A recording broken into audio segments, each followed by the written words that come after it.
Boa noite. Você fica agora com a cobertura especial da TV Band Minas sobre o rompimento da barragem da mina de Feijão. Esta mineradora pertence à Vale, que se rompeu aí no final da manhã de hoje na cidade de Brumadinho, que fica a 60 quilômetros de Belo Horizonte. Segundo o Corpo de Bombeiros, até o momento, pelo menos cerca de 300 pessoas estão desaparecidas, mas ainda não se tem um número oficial de atingidos ou se há mortos. Mas especialistas estimam que o saldo de atingidos pode ser maior que o número registrado no rompimento da barragem de Fundão, em Mariana, que matou 19 pessoas em 2015. Nossos repórteres estão no local da tragédia, acompanhando de perto o resgate das vítimas e a extensão dos danos.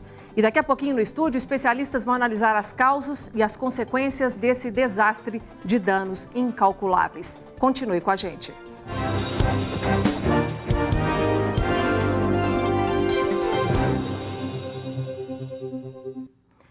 Nós começamos esta cobertura especial do desastre com a barragem da mina Feijão, da mineradora Vale, em Brumadinho, na Grande Belo Horizonte. Contando para você sobre imagens aéreas, aí a partir das imagens aéreas, a gente consegue mostrar para você o mar de lama que destruiu casas da região do Córrego do Feijão. A mina, gente, faz parte do complexo de Paraupeba, que possui 13 estruturas utilizadas para disposição de rejeitos, retenção de sedimentos, regulação de vazão e captação de água. Ao todo, o complexo de Paraupeba, que inclui a barragem que se rompeu hoje, produziu mais de 26 milhões de toneladas de minério de ferro em 2017, cerca de 7% da produção da Vale. O empreendimento está situado na bacia do Rio São Francisco. De acordo com o IBAMA, a barragem tinha volume de 1 milhão de metros cúbicos de rejeito de mineração. Uma equipe do Núcleo de Prevenção e Atendimento a Emergências Ambientais do IBAMA se deslocou até o local. Segundo o órgão, em primeira análise, entende-se que a primeira estrutura receptadora dos impactos seria a barragem de Retiro Baixo, a mais de 150 quilômetros do ponto de rompimento. As principais preocupações dos órgãos no momento são o resgate de vítimas e a proteção de pontos de captação de água. Em uma comparação, no desastre de Mariana há 3 anos, o volume da barragem de Fundão era de 50 milhões de metros cúbicos. O governo de Minas Gerais mobilizou uma força-tarefa para acompanhar os trabalhos em Brumadinho, na Grande BH, e pelo menos 9 helicópteros estão comprometidos na operação, atuando diretamente no socorro às vítimas. Já estima-se aí que esse número de helicópteros, de aeronaves, possa se estender a mais de 20. Um gabinete estratégico de crise também foi montado. Ali por volta de 4 horas da tarde e 15 minutos, o governador de Minas se pronunciou também pelas redes sociais, informando que estava já a caminho da capital. Segundo a postagem, todos os recursos do governo de Minas estão mobilizados com o salvamento das vítimas. Segundo o Corpo de Bombeiros, há mais de 50 agentes no local trabalhando nos resgates e 6 aeronaves ou até mais de 20 estão sendo usadas. São números ainda em apuração. Moradores das áreas atingidas estão perdidos, sem conseguir ainda calcular os desafios que virão pela frente em função das vítimas e dos prejuízos materiais. A nossa repórter Luciana Viana conversou com o pai de uma das primeiras vítimas que foi atendida em uma UPA de Brumadinho. Eles estavam um pouco longe de nós, aí quando nós não viu aquele negócio chegando, sabe, nós não deu como mais nem avistar ele. E sumiu, aí nós estávamos procurando ele na mata até agora. No dia que ele estava agarrado em alguma árvore? Como não, é que ele estava perdido na mata. Porque ele não estava meio debilitado, né? Aí não sei o que aconteceu, porque ele estava respondendo os nossos gritos, mas foi difícil de achar. Parece que estava intertido, ele não viu chegando, porque ele estava vindo do alto do morro. Aí nós que viu de longe, nós deu tempo de nós correr mais longe, né? Sim. Mas mesmo assim, a gente correndo e o barro chegando assim nas pernas da gente e nós indo embora. Como é que tá a situação? A horta destruiu tudo, o motor da horta tá tudo debaixo da lama, o gado morreu tudo. Não tem jeito de evitar nada. Dessa situação foi muito rápido. O negócio de uns 10, 15 segundos, o trem veio trazendo e levando tudo. Eu não consigo nem imaginar o pânico dessas famílias, dessas pessoas que estavam no local. Acrescentando mais detalhes para você sobre a cobertura de hoje, o presidente Jair Bolsonaro se pronunciou sobre o grave acidente na barragem da mina Feijão pelas redes sociais também. Pelo Twitter, o presidente lamentou o ocorrido e informou que enviou o ministro do Desenvolvimento Regional, o Gustavo Canuto, e o secretário nacional de Proteção e Defesa Civil, o coronel Alexandre Lucas, aqui para Belo Horizonte. Eles estão a caminho da capital para acompanhar e apoiar também o trabalho da Defesa Civil. O coronel Alexandre Lucas, aliás, conhece bem a região atingida, porque até o ano passado era ele que atuava aqui na Defesa Civil de Belo Horizonte. O presidente, inclusive, Jair Bolsonaro, se pronunciou há pouco dizendo que a prioridade é atender as vítimas e minimizar os impactos ambientais. O Palácio do Planalto informou que amanhã cedo o presidente Jair Bolsonaro deverá sobrevoar aqui em Brumadinho, o local da tragédia. A companhia Vale informou apenas que a barragem 1 da mina Feijão foi rompida em Brumadinho e que ainda não há por parte da empresa uma confirmação sobre a causa desse acidente. Por meio de nota, a empresa disse que havia empregados na área administrativa que foi atingida pelos rejeitos, indicando a possibilidade ainda não confirmada de vítimas. A nota diz ainda que parte da comunidade da Vila Ferteco também foi atingida. O presidente da Vale fez um pronunciamento agora há pouco e você vai conferir. A Vale é uma empresa muito séria, a gente fez um esforço imenso do ponto de vista de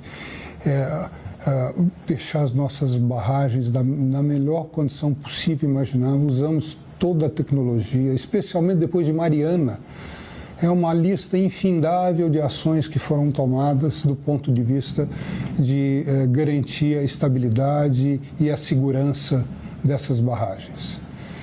Infelizmente, o rompimento aconteceu, isso é indesculpável, mas mesmo assim eu peço desculpas a todos os atingidos, a toda a sociedade brasileira e quero dizer que nós não mediremos esforços para enfrentar essa questão da forma como ela tem que ser enfrentada.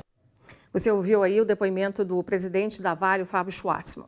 Até o momento, a Secretaria de Estado do Meio Ambiente divulgou apenas uma nota dizendo que se solidariza com as vítimas da tragédia em Brumadinho. Nenhuma outra informação sobre fiscalizações recentes na mina da Vale ou se alguma autuação havia sido feita indicando possíveis irregularidades no acúmulo dos resíduos foi informada. Ou seja, o principal órgão estadual do meio ambiente ao qual cabe fiscalizar e garantir que as mineradoras cumpram a legislação ambiental e tomem todos os cuidados necessários para que a operação não coloque em risco funcionários, moradores e o meio ambiente, está calada até o momento diante dessa nova tragédia. Bom, e as informações sobre essa que já é considerada uma das maiores tragédias ambientais do mundo, de proporções ainda não calculadas, também pode se tornar uma tragédia humana grave. Não há número oficial de vítimas, apenas que há cerca de 300 pessoas desaparecidas. As informações sobre a área atingida e os danos causados ainda estão aí bem desencontradas.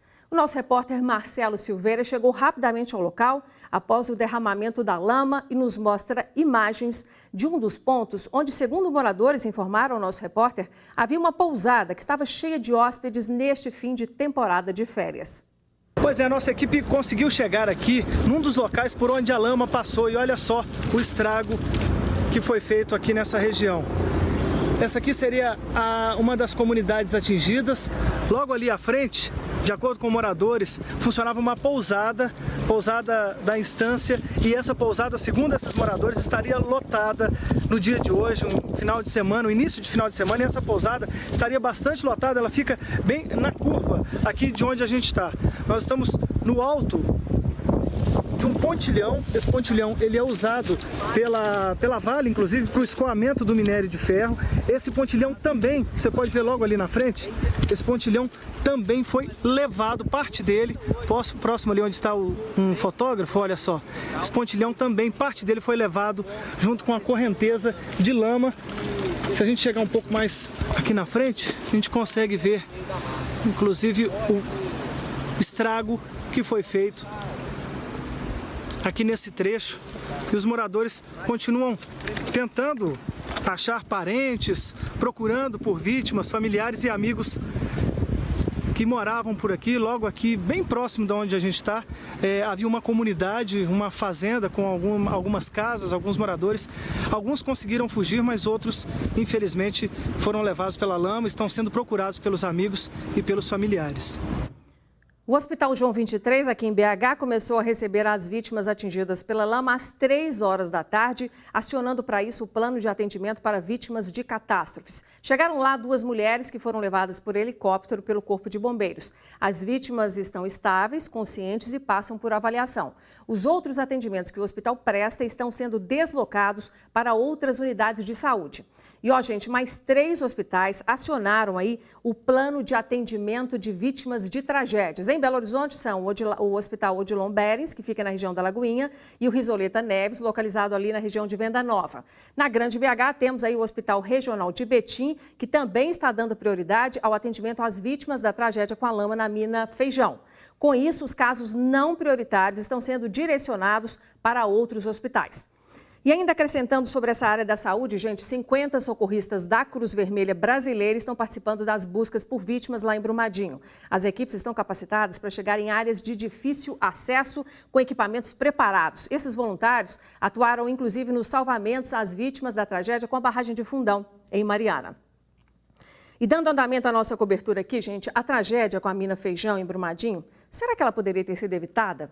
Nós vamos conversar agora com o doutor e professor titular do curso de graduação e de pós-graduação em Engenharia de Minas da UFMG, Universidade Federal aqui de Minas Gerais, que também é pesquisador e professor na área de tratamento de rejeitos de mineração, entre outras especialidades. Está conosco o professor Evandro Moraes da Gama. Professor, boa noite, obrigada pela presença. Boa noite, agradeço a vocês, muito obrigado. Professor, mais uma tragédia que eu fico imaginando para um especialista da sua área seja uma tragédia anunciada que podia ter sido evitada. O que o senhor tem a dizer sobre isso? A gente vê as mineradoras, que já fazem parte da paisagem, nós somos um estado minerador, mas aquelas barragens gigantes acumulando tantos rejeitos, é o único jeito de tratar o rejeito?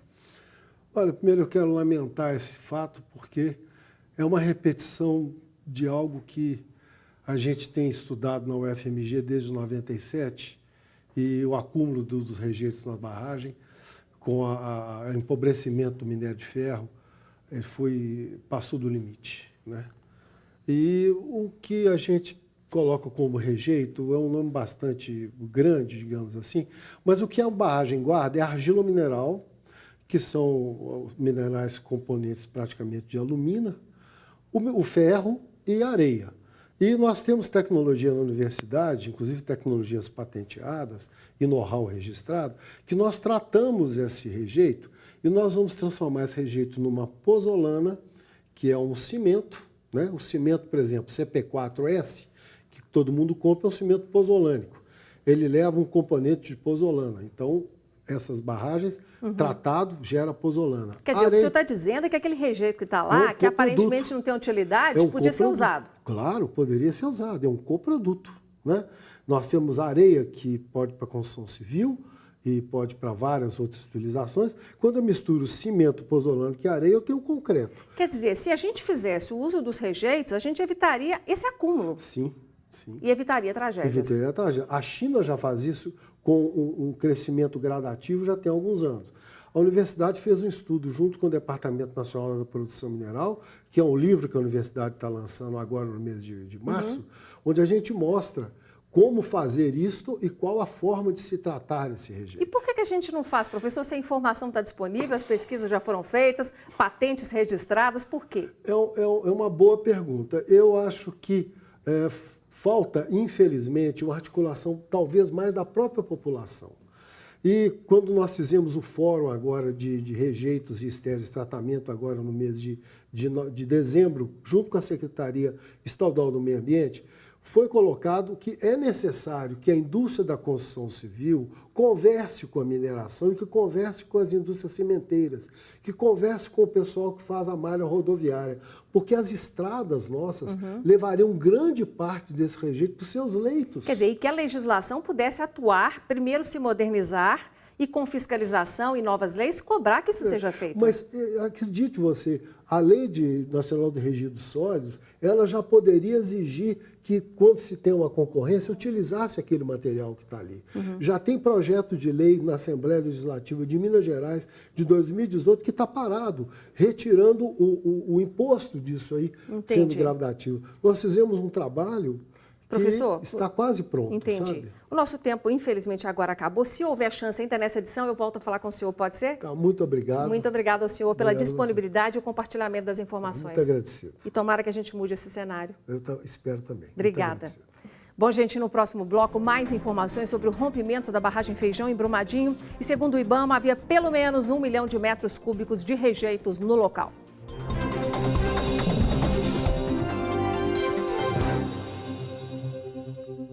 Estamos de volta com informações sobre a tragédia que ocorreu em Brumadinho hoje de manhã. Segundo as autoridades, há cerca de 300 pessoas desaparecidas. Não há uma confirmação se alguém morreu ainda nesta tragédia. E eu faço agora um apelo para você, porque doações de mantimentos, roupas e materiais de higiene pessoal já começam a ser arrecadados para as vítimas. O Grupo Bandeirantes é um dos locais de coleta. Anote aí o nosso endereço e, por favor, traga a sua ajuda. Nós ficamos aqui na Avenida Raja Gabalha, no número 2221, no bairro São Bento, aqui na capital.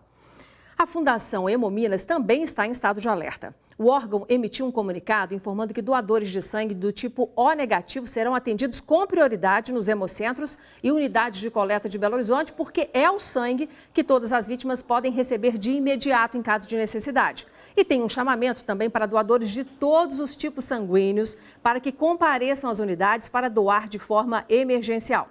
Para doar, gente, basta ligar para o Hemominas e fazer o agendamento aí. O número é o telefone aí, 155. E a Copasa garantiu por meio de nota que o abastecimento de água da região metropolitana de Belo Horizonte não será prejudicado com o rompimento da barragem da mina Feijão em Brumadinho. A empresa diz que está monitorando a situação. A captação de água no rio Paraopeba foi imediatamente suspensa após o derramamento de lama. E que, caso seja necessário, disse a Copasa, as áreas que são aí no momento abastecidas pelo sistema Paraopeba, compostas aí por 21 cidades, passarão a ser atendidas pelas represas do Rio Manso, Serra Azul, Várzea das Flores e pela captação a fio d'água do Rio das Velhas. O sistema Paraopeba é responsável pelo abastecimento de 2,3 milhões de pessoas, que aí significa 43% da população de BH, de Betim, de Brumadinho, Contagem, entre outras cidades da grande BH. Bom, gente, um dos grandes problemas ambientais que nós vimos acontecer na época daquela tragédia na barragem de Fundão, em novembro de 2015, foi a contaminação da água do Rio Doce, de afluentes e que chegou até o mar. O medo se instalou hoje, de novo, após o rompimento da barragem Feijão, da mina Feijão, em Brumadinho. O rio Paraopeba está bem pertinho da área atingida e, segundo o Corpo de Bombeiros, a mancha dos rejeitos já chega perto do rio. Sobre esse assunto, nós vamos conversar agora com um especialista nesse tema, que é doutor em geografia. Nosso entrevistado tem experiência na área de geociências, com ênfase em geomorfologia. Está conosco o professor de engenharia hidráulica da UFMG, Aloá Saad. Professor Aloá, seja muito bem-vindo. Obrigada pela presença. Obrigado pelo convite. Eu não sou de engenharia hidráulica, mas eu trabalho com hidrologia. Ah, hidrologia, correção feita. Me desculpe, mas vamos seguir então, professor. Quando a gente vê aí a possibilidade de fazer comparações tristes com a tragédia da barragem de Fundão lá em Mariana e essa que aconteceu hoje, a gente corre o mesmo risco de ver o que aconteceu com o Rio Doce acontecer com o Rio Paraopeba? É muito difícil a priori de falar vai ser 10 vezes maior ou menor, mas de qualquer maneira, se a gente tiver 300 mortos, significa já que é uma coisa muito mais terrível a priori. Mas no Rio Doce nós tivemos a poluição, não só do Rio Doce, como das lagoas lá no Espírito Santo e tudo. E aqui nós vamos ter uma barragem que provavelmente vai ser em parte assoreada, pelo menos talvez se ela tiver uma comporta de fundo, alguma coisa assim. E essa água contaminada, como o professor Ivan estava dizendo, são mais argilas, então são sedimentos que não depositam, que ficam em suspensão. E esse aqui provavelmente, e principalmente se tiver mais um período de chuva agora que vai acrescentar uma vazão, vão chegar aonde? Vão chegar lá no Rio São Francisco, vão chegar na represa de Três Marias. E aí a coisa vai ficar terrível, porque essa poluição, mesmo se ela não é a priori química, ela é física e ela vai afetar a vida dos peixes. Portanto, de comunidade de pescadores que vai ter que avaliar. Um drama de proporções ainda não calculáveis, né? Agora, a gente fala muito da água que os olhos enxergam. E a água do lençol freático, ela corre algum risco aí também nesse momento em que a lama contamina e muda a paisagem da região? Olha, isso varia muito dos locais. Tem locais onde, por exemplo, tiver regiões calcárias atravessadas, já que vai sair do quadrilátero ferrífero, vai adentrar o que a gente chama a bacia do Grupo Bambuí, onde tem filite e calcário, talvez em alguns lugares que tem perda d'água, umas perdas d'água superficial, pode contaminar esses lençóis facilmente. Mas isso também é uma questão para avaliar. Agora, onde tiver rochas não permeáveis ou com permeabilidade muito fina, né, uma porosidade muito fina, isso aí provavelmente não vai ser uma coisa muito importante lá. Que com certeza é um assunto que o senhor vai acompanhar com a sua equipe, né? Mesmo em período de férias, né, professor? Sem dúvida. Na época, quando aconteceu a tragédia de Mariana, eu fiz um artigo logo mostrando o caminho dessa lama e tudo, e agora, de repente, temos um outro assunto para acompanhar. Tá certo. Professor, ao fazer essas avaliações, compartilhe com a gente para a gente também divulgar essas informações, tá bom? Muito obrigado. Obrigada, senhor, pela presença, viu? Bom, gente, a seguir vocês vão conferir conosco aqui informações sobre a onda de lama que atingiu a cidade de Brumadinho após o rompimento da barragem Feijão da mineradora Vale.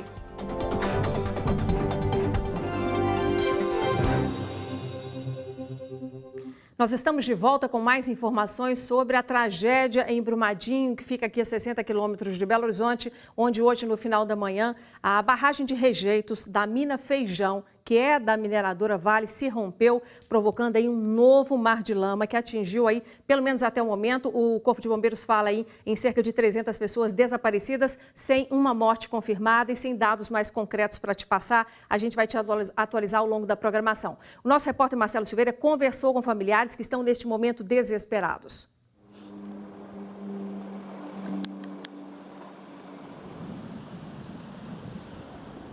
Eu vi que vinha aquela ventania, ia descendo aquela ventania e aquele barulhão. Eu gritei a minha menina para pegar o telefone que estava carregando. Falei com ela, Ana Clara, pega o telefone e corre. Aí ela pegou com o telefone correndo e saiu. Eu agarrei no braço dela aqui e subi para a capoeira acima aqui, que tem a capoeira aqui na frente, você pode ver. Subi para a capoeira acima e fui arrastando ela. Ela foi perdendo a força. Que nisso, atrás de mim, ia descendo aquela poeirada com a lama. Em questão de segundos, a lama invadiu a casa dela e dos vizinhos, que vivem bem próximo da barragem de Feijão. Olha lá, gente, o que virou a minha casa. O meu serviço, o que virou o meu serviço, gente? Eu só tenho a minha vida e a vida da minha filha, da agora em diante. De acordo com os moradores da região, às margens deste córrego existia uma pousada que estava cheia de hóspedes por conta do final de semana. Esse ponto aqui é conhecido como o Parque das Cachoeiras, em Brumadinho. E essa estrada era uma das poucas que dava acesso à pousada que não existe mais. Tanto ela quanto este caminho foram tomados pelo mar de lama. Tem muita gente aqui debaixo dessa lama, gente. É muito triste. Eu nunca vi isso porque a Vale ficou comprometida. Se isso acontecesse, para eles ligar o alarme lá, para nós ficar sabendo, para correr. Eles não acionou alarme nenhum. Pelo nosso caminho, muita gente desesperada, procurando por notícias de parentes e amigos. Está esperando notícia de quem? Da minha cunhada, Jussara. Que trabalhava na pousada. E a sogra dela trabalhava na Nova Estância aqui. É uma pousada que tem aqui perto, É uma pousada. Teve notícia de alguém, não? Não, até agora não. Parte deste pontilhão de uma linha férrea que servia para escoar a produção da mineradora também foi levada pela lama. A estrutura de concreto foi parar no meio do barro. Neste ponto, os trabalhadores largaram o trator e a plantação para trás em busca de abrigo. Este grupo se embrenhou na mata à procura de sobreviventes. Um deles é a irmã de Jefferson. Achei só duas mulheres. A mãe, né, até a esposa do Zé Antônio, e a filha dela. A filha dela a gente conseguiu colocar no helicóptero. Você vai continuar por aqui tentando? Não, eu tenho que continuar, eu tenho que procurar minha irmã, né? Minha irmã tá aí, tá a irmã do meu cunhado. Conforme eram encontradas, as vítimas eram trazidas para a unidade de pronto atendimento de Brumadinho. E uma última notícia, por causa do rompimento da barragem em Brumadinho, o governo de Minas Gerais decidiu adiar o anúncio da forma do pagamento do 13º salário do ano passado, que ainda está atrasado, né? Na manhã desta sexta-feira, a assessoria de imprensa do governo havia confirmado a divulgação de informações sobre o abono para a tarde de hoje e não há uma nova previsão para o anúncio. Então, repetindo a informação mais importante dessa tragédia toda, até o momento, segundo as autoridades, há cerca de 300 pessoas desaparecidas. Até o momento, o Corpo de Bombeiros e a Defesa Civil não confirmam nenhuma morte. Bom, nós ficamos por aqui. Você tem mais notícias sobre essa tragédia no Jornal da Band, que vem em seguida. Até segunda-feira e boa noite.